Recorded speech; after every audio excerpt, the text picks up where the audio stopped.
We are of course aware of the burgeoning,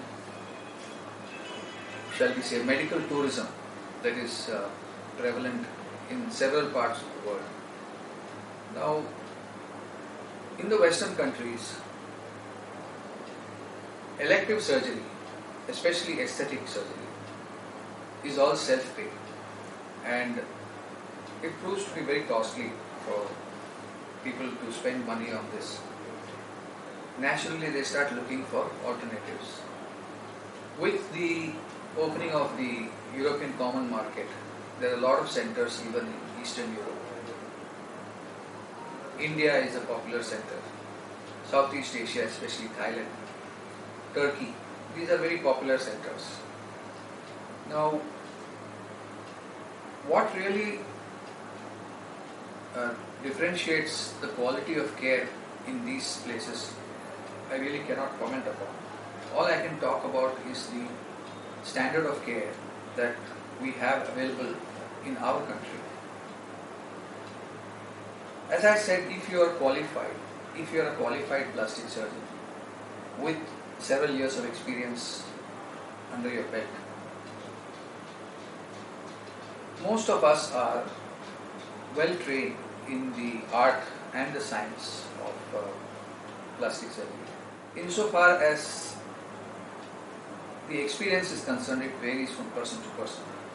But overall, I would say that the standard of medical care in India, especially for medical tourism, is very high. We are not a fly-by-night operation. We are not a cottage hospital. Most of the places we operate in are dedicated centers which take into account the needs and the sensitivities of overseas patients.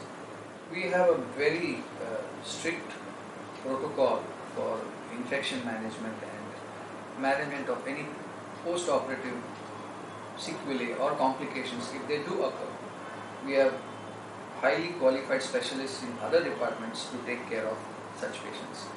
In addition, patients go through a very rigorous pre-operative checkup, and only if we get 100% fitness and they're what is called as class 1 patients, where surgically the risk of operating is very minimal, only then do we even begin to undertake the procedures.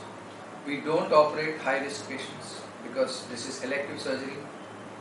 We don't take any chances. We are very careful about our patient screening.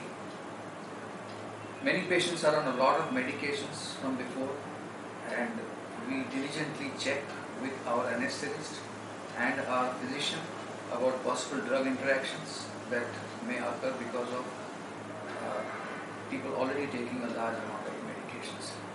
As I said, most of us are very careful about these things and we don't compromise. For me, the patient's well-being comes first, the patient's health comes first. Results are relatively secondary. There are going to be some sequelae which may have to be dealt with at a later date. We try to make sure that the patient stays here for an appropriate period of time, depending upon the nature of the procedure that is prescribed.